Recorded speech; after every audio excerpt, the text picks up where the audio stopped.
Salut la compagnie, c'est Jules Melon et aujourd'hui on se retrouve pour un petit podcast bonus sur un film documentaire sorti ce mercredi en salle chez nous en France, Orwell 2+2 égale 5, qui est une coproduction franco-américaine et je voulais dédier ce moment à notre chère Peggy de la chaîne Le Rayon Décalé qui nous a quittés il y a un an jour pour jour et elle appréciait vraiment le travail de Raoul Peck. Elle avait vu son précédent d'ailleurs, Ernest Cole, photographe, et je crois qu'elle avait aussi plus ou moins évoqué I'm Not Your Negro, qui est le seul que j'avais vu à date, d'ailleurs du monsieur sorti il y a 9 ans. Donc pensez à elle, et on va évoquer ici donc une œuvre importante qui forcément résonne avec l'époque dans laquelle nous vivons, qui parle bien sûr de cet auteur George Orwell, de son œuvre principale 1984, de ses dernières années alors qu'il était malade et qu'il écrivait justement cet ultime roman qui a marqué l'histoire, mais évidemment des parallèles qu'on va pouvoir faire avec l'histoire réelle, fiction et réalité, mais aussi avec notre présent, passé et présent reliés ici pour un résultat assez dense qui va forcément diviser, qui va prêcher des convaincus d'une part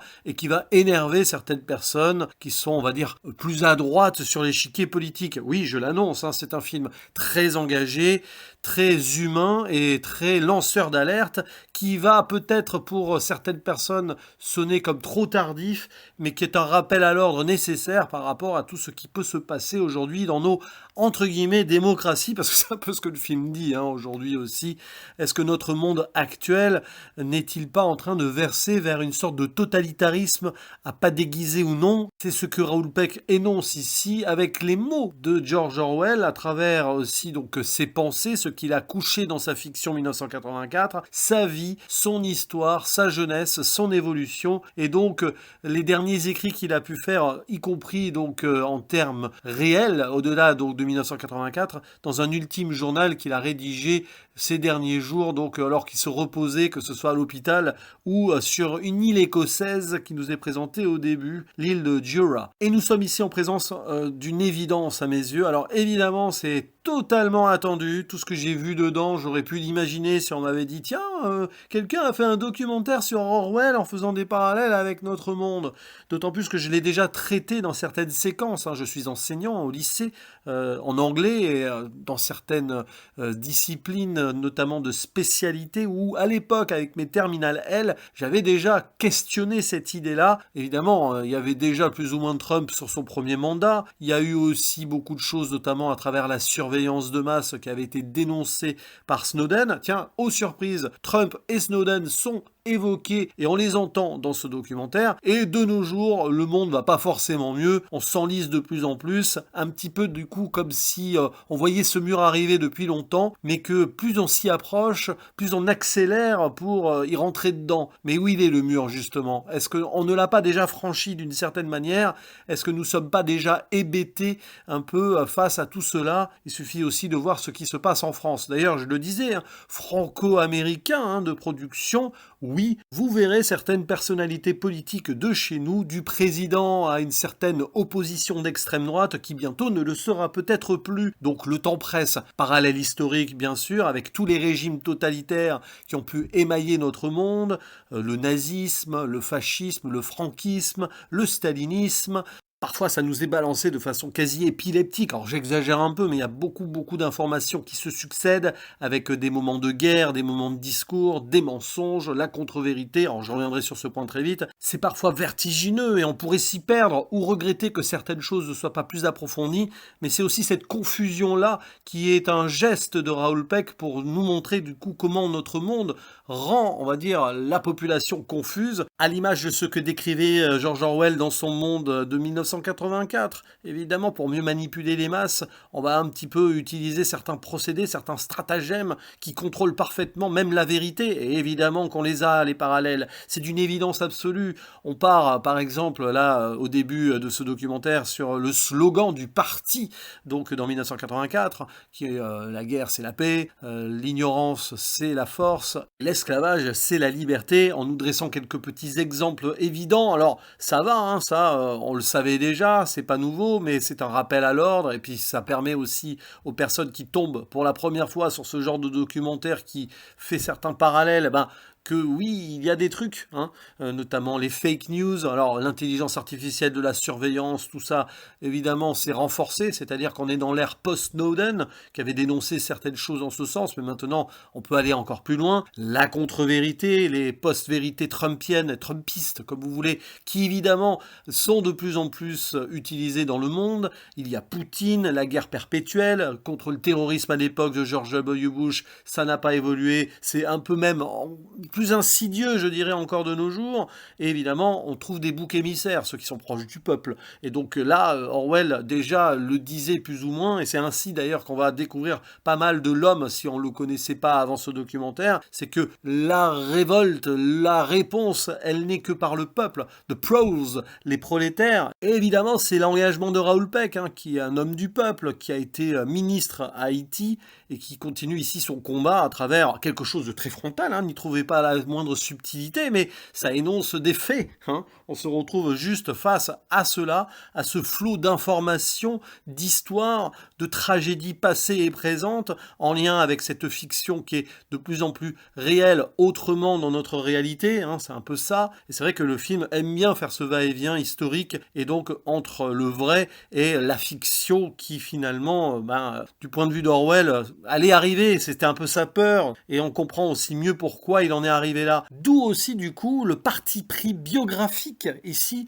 sur un auteur dont on entend la voix off, alors joué par un acteur, hein. Comme d'ailleurs il avait fait Raoul Peck pour I'm Not Your Negro, c'était James Baldwin interprété par Samuel L. Jackson, et on entendait ces mots narratifs. Il y a presque le même timbre, on a l'impression d'une voix quasi d'outre-tombe qui vient commenter aussi notre présent et faire rétrospectivement le point sur son existence.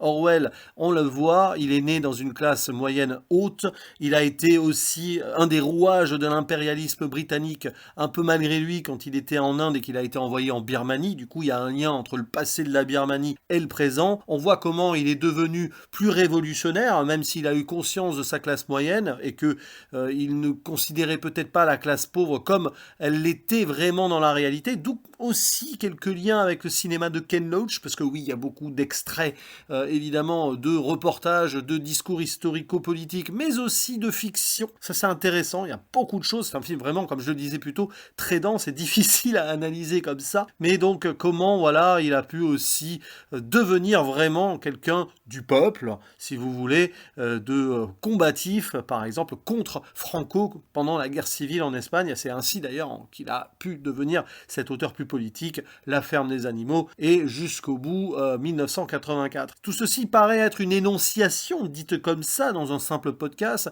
mais le montage est bougrement intelligent, faisant des va-et-vient, faisant des échos aussi. Moi j'en ai un en tête, la photo du bébé Orwell dans les bras de sa nourrice, considérée comme une indigène entre guillemets, mais il y a ce regard aussi, on commence et on finit comme ça, dans les bras du peuple. Et je pense que c'est ainsi que Raoul Peck veut aussi nous faire passer un message. Tout est entre les mains, ou les bras, comme vous voulez, du peuple, avec ces visages que l'on voit filmés, et ces clichés filmés presque, hein, par moment, parce que ça donne l'impression d'avoir des photos qui sont en mouvement, mais les gens ne bougent pas, ils sont stoïques, mais on devine derrière leur regard toute une envie d'eux. Et c'est ça qui est passionnant aussi, parce que, évidemment, on fait des constats terribles sur les riches qui sont de plus en plus riches, les pauvres qui sont de plus en plus laissés pour compte, 99 contre 1%, à travers les mots notamment d'un autre grand documentariste engagé, Michael Moore, hein, qui a fait quand même pas mal de choses il y a plusieurs années, même s'il se fait plus discret ces derniers temps, et comment voilà, les gens peuvent être convaincus, hein. 2 et 2 égale 5, l'idée c'est pas juste de accepter, d'avaler ce mensonge, c'est vraiment d'y croire, hein. C'est exactement comme ça que malheureusement des formes de propagande se mettent en place. Alors là c'est l'exemple de Trump et de l'administration au pouvoir aux États-Unis actuellement, qui est souligné, peut-être sursouligné, mais c'est d'une évidence importante qu'il faut quand même ne pas économiser. Donc je comprends parfaitement, et on voit tout ce mouvement collectif populaire qui là-bas boit les paroles de son gourou. Rappelez-vous ce qui s'est passé évidemment en début 2021 avec l'insurrection du Capitole, dont on voit bien sûr certaines choses. Et au-delà de tout ça, hein, Orwell à bout de souffle, hein, qui sur la fin de sa vie malade lâchait ses derniers avertissements envers le monde dans 1984, et on l'entend respirer parfois. On voit ce début de film, et même vers la fin aussi, sur des bactéries, les bactéries de la tuberculose, mais aussi ces bactéries qui contaminent le monde actuellement avec toutes ces atrocités, évidemment qui ne datent pas d'aujourd'hui, et comment on repousse les limites limites donc de la contre-vérité et installer ici le retour d'un régime totalitaire qui se cache derrière certaines œuvres démocratiques soi-disant, voire d'un fascisme qui est clairement montré frontalement avec certains discours. Hein. On va de Milei à Marine Le Pen en passant par Zemmour, Poutine, tout ça là. Oui, il y a tout ça. Voilà, et je balance des noms. En même temps, c'est le film qui le fait. C'est pas moi là. Et ouais, I Can Breathe quoi. Ça vous rappelle évidemment les manifestations populaires Black Lives Matter après le décès de George Floyd et d'autres. Orwell à la fin de sa vie, il pouvait plus respirer non plus.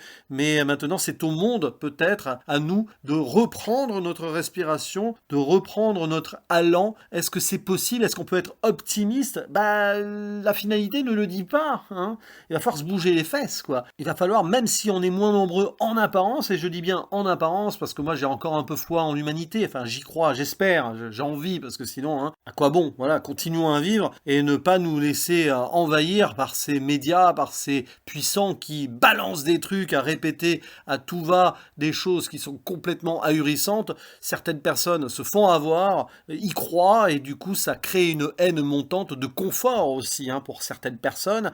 Non, il faut se réveiller, il faut se relever, il faut aller donc peut-être au combat, je ne sais pas. En tout cas, ce qui est sûr, c'est que c'est par le peuple qu'on arrivera à renverser cela. Mais il y a quand même un discours révolutionnaire sur la fin, parce que Raoul Peck questionne la démocratie, l'intérieur. Est-ce que c'est possible finalement?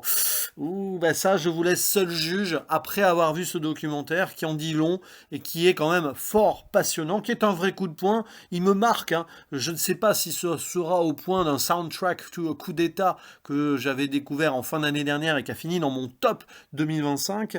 Je ne sais pas trop. Ce qui est sûr, c'est que oui, hein, certaines choses paraissent faciles et du déjà vu, mais dans ce déjà vu, il faut qu'on remette en avant certaines choses parce que ça se répète en boucle, en boucle. Et oui, l'histoire se répète. Bref, c'est quand même très éducatif aussi. Hein, tout ceci pour celles et ceux qui veulent ouvrir leur esprit, s'intéresser un peu à notre histoire, à notre monde, et tout simplement se reconnecter au réel et se faire son avis par soi-même aussi. Hein. Il n'y a pas de propagande là. Hein. Vous voyez tout ce qui a pu se passer, tout ce qui se dit, tout est documenté. Hein. Après, faites-vous votre propre ressenti aussi et soyez humain. C'est tout ce que j'ai à dire sur ce film. Oui, voilà, un petit acte politique aussi, même de ma part, à travers cet engagement documentaire de Raoul Peck, c'était nécessaire que j'en fasse un podcast. Évidemment, hein, si vous avez des idéaux politiques éloignés, notamment des miens et de ce que Raoul Peck met en avant ici, ça va vous énerver, vous irez même probablement pas au bout, vous quitterez la salle si vous osez ça au cinéma, parce que c'est pas vraiment pour essayer de convaincre les gens qui sont complètement perdus dans leur ignorance et qui pensent que c'est une force, puisque l'ignorance est une force. Hein. Non, mais voilà. Par contre, évidemment, ça va pas prêcher plus que cela les convaincus qui savaient déjà d'une manière ou d'une autre. C'est vrai que du coup, à quoi il sert? Il sert qu'il faut en parler, voilà, et que c'est très important à travers l'art aussi d'avancer, de faire entendre des voix que peut-être bientôt on ne pourra plus faire entendre. Ça, c'est des documents importants aussi, tout simplement. Allez, à vous la parole en commentaire. J'ai été un peu évasif et descriptif, peut-être trop, hein, sur quand même une œuvre qui est du cinéma. Hein, c'est un film documentaire, et dans film documentaire, il y a film. Donc, à vous la parole en commentaire, bien sûr, et on en discute en vous disant à la prochaine. Ciao.